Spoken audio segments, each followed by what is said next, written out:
Merci de prendre le rendez-vous des informations sur Esaü TV. Mesdames et messieurs, bonsoir et voici les titres du journal.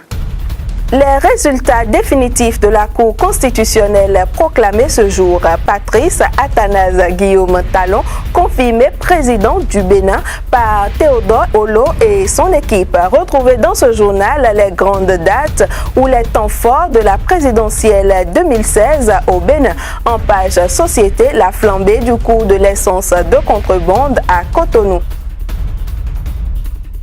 À nouveau, bonsoir. La Cour constitutionnelle a parlé.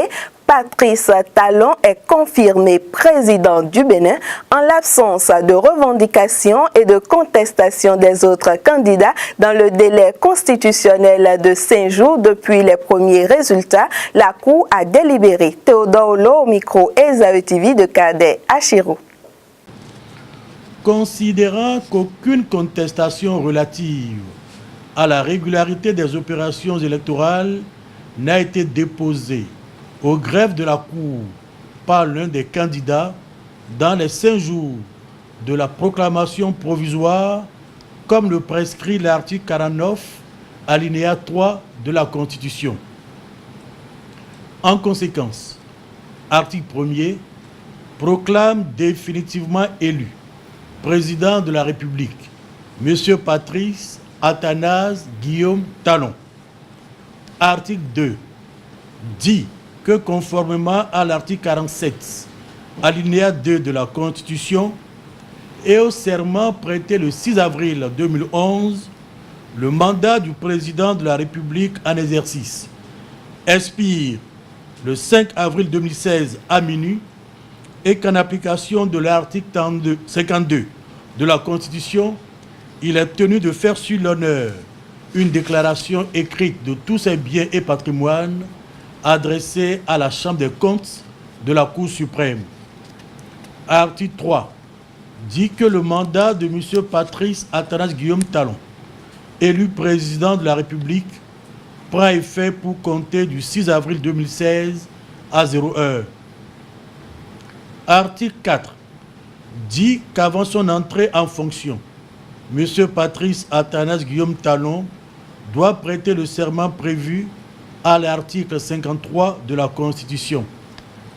Article 5 dit enfin que, conformément à l'article 52 alinéa 2 de la Constitution, M. Patrice Athanase Guillaume Talon est tenu, lors de son entrée en fonction et à la fin de celle-ci, de faire sur l'honneur une déclaration écrite de tous ses biens et patrimoines adressée à la Chambre des comptes de la Cour suprême. Article 6. La présente proclamation sera notifiée à M. Patrice Athanase Guillaume Talon, à M. le Président de la République, à M. le Président de l'Assemblée nationale, à M. le Président de la Commission électorale nationale autonome et publiée au journal officiel. Le processus électoral a duré environ 3 mois au Bénin, hormis la phase de pré-campagne, le dépôt des dossiers, la visite médicale des candidats, la distribution des cartes d'électeurs, la campagne électorale, le premier tour du scrutin, les résultats, le second tour et enfin les résultats définitifs. Esaü TV revient pour vous sur les grands instants de la présidentielle 2016 au Bénin. Patrice Talon est élu président du Bénin au bout d'un processus électoral qui aurait duré 3 mois environ. Longtemps prévu le 28 février 2016, puisque le corps électoral avait été convoqué un an plus tôt, la présidentielle de 2016 a finalement eu lieu le 6 mars 2016. Avant le premier tour du scrutin présidentiel, plusieurs événements se sont succédés. Ainsi, le 19 janvier, la Commission électorale nationale autonome, Sénat, ouvre ses portes pour l'inscription des candidats à l'élection présidentielle. 4 jours d'enregistrement et on décompte 48 candidats au dépôt de dossier. Lundi 25 janvier 2016, les candidats se sont rendus au centre hospitalier Hubert Koutoukou Manga pour la visite médicale. À la suite de cette visite, la Cour constitutionnelle, après un examen minutieux en tenant compte des articles de la Constitution en la matière sur les 48 candidats, retient 33 pour la course présidentielle. Il faut souligner que parmi les candidats qui ont déposé leur dossier, Eric Roundete et le colonel Louis Akani se sont désistés en faveur de Lionel Zinsou, Célestine Zanou en faveur d'Abdoulaye Biotchane et Janvier Yawedeou en faveur de Sébastien Germain Adjavon. Aucun désistement en faveur de Patrice Talon. Dans le même temps, la commission d'orientation et de supervision de la liste électorale permanente informatisée, COS-LEPI, s'attelait de son côté pour rendre disponibles les cartes d'électeurs, lesquelles cartes n'étaient pas disponibles une semaine avant la date prévue pour le premier tour du scrutin présidentiel. Une situation qui a conduit la Cour des 7 sages à siéger pour un report du scrutin présidentiel pour le 6 mars 2016. Malgré le report, les cartes n'ont été disponibles qu'à 6 jours de la date de scrutin. Une distribution qui s'est faite par des critères départementaux, ce qui a entraîné la non-distribution des cartes dans les départements du Zou et du Plateau. Ces derniers ont dû accomplir leur devoir civique avec l'ancienne carte LEPI et la carte d'identité pour les nouveaux majeurs. Le 27 février à 0h démarre la campagne électorale. Les aspirants à la magistrature suprême démarrent leur tournée de prise de contact avec les populations, notamment l'explication de leur projet de société en faisant le tour des 77 communes du Bénin. Les caravanes envahissent Cotonou et environ. Des affiches et posters sont à tous les coins et recoins de rue. Sébastien Adjavon est allé jusqu'à mettre des ballons à son effigie sur la lagune. La fin de la campagne a été marquée à Cotonou par des concerts et caravanes. Le dimanche 6 mars 2016, les Béninois se sont rendus aux urnes pour élire leur futur président dans la paix et la quiétude. Sans aucun incident majeur noté, le devoir civique fut accompli. Le 8 mars, à 4h environ du matin, la Sénat proclame les grandes tendances du scrutin présidentiel tel qu'il en ressort du dépouillement effectué sur l'ensemble du territoire national, notamment les 546 arrondissements du pays. Lionel A. L. Zinsou Derlin. À la suite de la proclamation des grandes tendances, la Cour constitutionnelle, après un examen minutieux et des rectifications matérielles sur les grandes tendances, donne son verdict. Louis Zinsou Derlin et Patrice Athanas Guillaume Talon. Dès lors, un second scrutin présidentiel s'impose. Les tractations et ralliements s'accroissent. Le lundi 14 mars 2016, à l'hôtel Azalaï de Cotonou, 25 candidats formant la coalition de rupture, sous l'égide de leur porte-parole Abdoulaye Biotchane, déclarent leur soutien à Patrice Talon pour le second tour du scrutin présidentiel. Quant à Lionel Zinsou, il a eu le ralliement et le soutien de Bertin Kourouvi et du richissime homme d'affaires Martin Rodriguez. Bertin Kourouvi, autrefois membre signataire de la coalition de rupture, a claqué la porte puisqu'il ne voyait guère une convergence d'idéaux avec les membres de cette coalition. À cet effet, les affiches de campagne réapparaissent. Les caravanes se succèdent. Le jeudi 17 mars, le débat présidentiel a attiré l'attention nationale et internationale. Un face-à-face inédit a opposé les deux challengers du second tour, à savoir Lionel Zinsou et Patrice Talon. Comme prévu, le 20 mars, les Béninois se rendent à nouveau aux urnes. Peu d'électeurs, ils sont estimés à 65%, environ 3 millions. Le processus s'est déroulé comme au premier tour, dans la paix et la quiétude. Ainsi, la Sénat donne les grandes tendances en moins de 24 heures. Après le scrutin, la Cour constitutionnelle se prononce et 5 autres jours plus tard délibère définitivement. Le Bénin a un nouveau président démocratiquement élu du nom de Patrice Guillaume Athanas Talon. Un tour à présent dans les kiosques de journaux et magazines. Voici la revue de presse que nous propose Enoch Laradé. Présidentielle de 2016, la Cour constitutionnelle proclame les résultats définitifs ce jour. Mais pour les Béninois, l'élection de Patrice Talon reste un secret de polichinelle. Pour l'heure, c'est des conseils que reçoit le nouveau président. Pour donner corps à la rupture pendant le mandat du président Talon, Nicéphore Soglo propose une table ronde. L'informateur nous apprend qu'à la faveur d'un échange qu'il a eu hier à son domicile avec un groupe de journalistes, Nicéphore Soglo a donné de judicieux conseils et fait des propositions concrètes au nouveau chef de l'État élu pour la réussite de son mandat. Il propose ainsi une table ronde. Pour l'ancien chef de l'État du Bénin, cette table ronde sera l'occasion pour toutes les sensibilités politiques et sociales autour de talents d'apporter leur contribution à la rédaction de la monture finale du concept de la rupture. Un concept dans lequel le quotidien Fès Info trouve déjà des compétences avérées pour servir le peuple. Le quotidien Les Pharaons estime déjà que c'est Abdoulaye Biochane qui sera au ministère des Finances. Mais reste à savoir si ces pressentiments seront réels,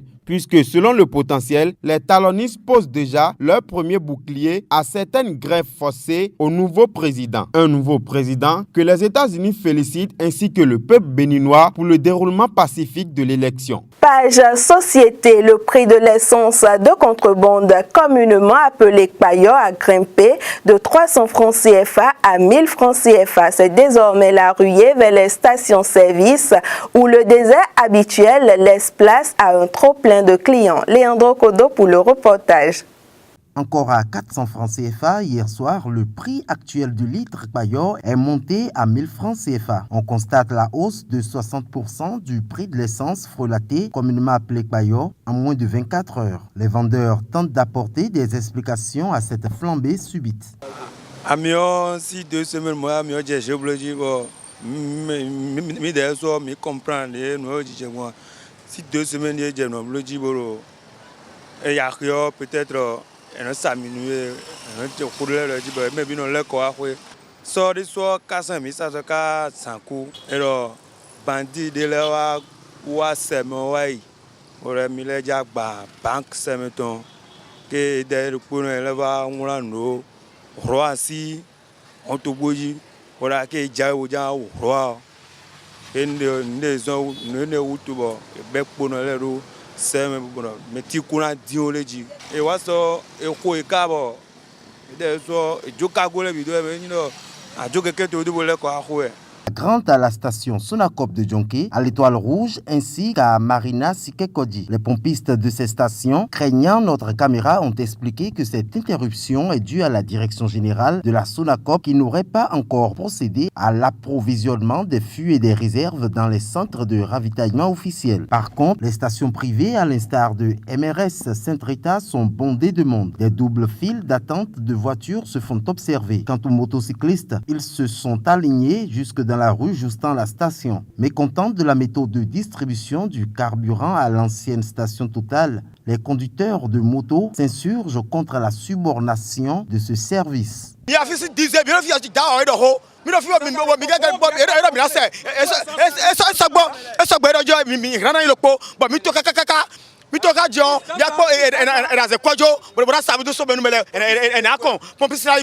situation est à son comble dans la ville de Cotonou qui semble très peu animée en ce jour-ci. Les autorités en charge de la normalisation des activités liées à la commercialisation des produits pétroliers en République du Bénin devraient mieux réguler cette filière. Pour le moment, la population s'impatiente de voir le prix du carburant baisser. Intéressons-nous à présent à un corps de métier, celui des médias et plus spécifiquement les femmes des médias pour qui il est difficile de concilier le rôle d'épouse ménagère et la vie professionnelle. Suivez le reportage de Aurel Kwasi sur le sujet. Concilier travail et famille, la réalité ne leur facilite pas la tâche. Les femmes des médias sont partagées entre la famille, un poids social, et le travail qui est une source de rémunération et de valorisation. Du tout facile. Donc, je disais tantôt, même en tant que fonctionnaire, je suis appelée à bien garder mon foyer, à m'occuper des enfants, de mon mari, et encore à venir travailler au service, ce qui n'est pas facile. Mais tout est une question d'organisation. Ce n'est pas aisé d'avoir une famille et d'être journaliste. Femme. Mais on essaie toujours de concilier les deux quand on s'entend bien avec le conjoint avec lequel on vit. Plusieurs sont les difficultés rencontrées par ces femmes. Elles sont obligées d'engager les aides ménagères afin d'assurer le bien-être de leur foyer. Vous avez les moyens à prendre une domestique, là c'est un peu plus facile parce que la domestique, elle va s'occuper de la maison, c'est-à-dire le nettoyage des plats, la vaisselle, la lessive, elle pourra faire ça. Donc, mais le manger, quoi qu'on dise, c'est vous qui le faites. Même si gérer vie professionnelle et personnelle n'est pas chose facile, il existe des mesures palliatives. Je leur conseillerais de faire 2 à 3 sauces les week-ends. Le dimanche par exemple, le dimanche soir, quand vous avez fini de faire votre sieste, faites 2 ou 3 sauces. Si vous n'avez pas de frigo, réchauffez-les. Mais si vous avez un frigo, laissez refroidir, mettez au frigo. Donc quand les enfants rentrent, quand il y a quelqu'un à la maison pour les aider à s'alimenter, ça ne pose plus de problème. Dernier jour du mois de mars, mois de la femme, Esaü TV vous propose un récit sur la célébrité, la femme d'exception qu'est Angélique Kidjo. Billy Laibi. Angélique Kidjo est une chanteuse béninoise, ambassadrice volontaire de l'UNICEF et lauréate des Grammy Awards avec l'album Djin Djin, sorti le 1er mai en 2007. En 2015, c'est l'album sorti en 2014 qui est récompensé. À 55 ans, elle est désignée présentatrice au service du 21e siècle sur le plateau de télévision TV5 Monde. Elle débute sa carrière d'artiste lorsqu'elle est encore adolescente et enregistre son premier album en 1981 intitulé Pretty, sorti uniquement en Afrique grâce à son frère et au producteur camerounais Ekambi Briand. Avec le succès de cet album, où l'un des titres rend hommage à Bella Bello, chanteuse togolaise, Angélique Kidjo fait une grande tournée en Afrique de l'Ouest. Mais Logozo, son autre premier album, sort dans le monde entier et devient le numéro 1 sur le classement des meilleures ventes world music du Billboard en 1991. Alors Angélique commence sa première tournée mondiale et joue un grand nombre de festivals internationaux qui prend fin par un concert donné à l'Olympia à Paris en 1992. Ensuite, elle s'installe à Paris en 1993 où elle suit des cours de chant au CIM, une école de jazz parisienne réputée. Elle y rencontre Jean Hébrel, musicien et compositeur avec qui elle écrit la majeure partie de sa musique, à qui elle se marie plus tard. Angélique Kidjo collabore ensuite avec plusieurs autres musiciens étrangers à travers le monde. Ambassadrice de volonté à l'UNICEF, elle a visité de nombreux pays en Afrique. Suite à cela, elle crée la fondation Batonga qui soutient les études des jeunes filles africaines. Finissons cette édition avec du football. 4 buts à 1. Les écureuils à domicile ont douché les Soudanais du Sud le dimanche dernier. Esaü TV vous propose le résumé tardif et approfondi du match retour Bénin-Soudan du Sud avec Léandro Kodo. Le deuxième et dernier acte de la double confrontation Bénin-Soudan du Sud entrant en compte pour les éliminatoires de la CAN Gabon Orange 2017 s'est soldé par un score sans appel de 4 buts à 1 en faveur des écureuils. Un bon capitaine, Stéphane Sessegnon, a ouvert puis clôturé le bal au 24e et 90e minute. C'est le 18e but en sélection nationale pour l'ancien numéro 10 du Paris Saint-Germain. Michael Poté a doublé la mise à moins de 5 minutes de la pause. 5e réalisation pour le meilleur buteur de l'Adana Sport en Turquie, auteur de 4 passes décisives en 29 matchs. À 20 minutes du temps réglementaire, Jodel Dossou débloque son compteur but en A avec 11 apparitions sous les couleurs nationales. À 3-0 et trop confiants, les écureuils ont baissé la garde, ce qui occasionna le but soudanais à la 84e minute. Enfin, pour la 10e fois qu'il revêt le maillot de l'équipe nationale, Rudy Gesté2 a été passeur décisif sur le 4e but béninois. Une action accomplie 6 minutes après l'entrée en jeu de Steve Mounier, buteur à l'aller qui a connu sa 2e convocation en ce jour. Les Bright Stars ont fait le chou gras des écureuils qui n'ont pas forcé pour briller. Une victoire à ne pas s'enorgueillir car le Mali demeure toujours en tête du groupe C avec 10 points. Avec 8 points au compteur, le Bénin devra se défaire des adversaires coriaces que représentent la Guinée équatoriale et le Mali. Les écureuils recevront d'abord le Nzalang national avant de jouer les Aigles à Bamako. Et c'est sur cette note sportive que s'achève cette édition du journal sur Esaü TV. Merci de nous avoir reçus et bonsoir.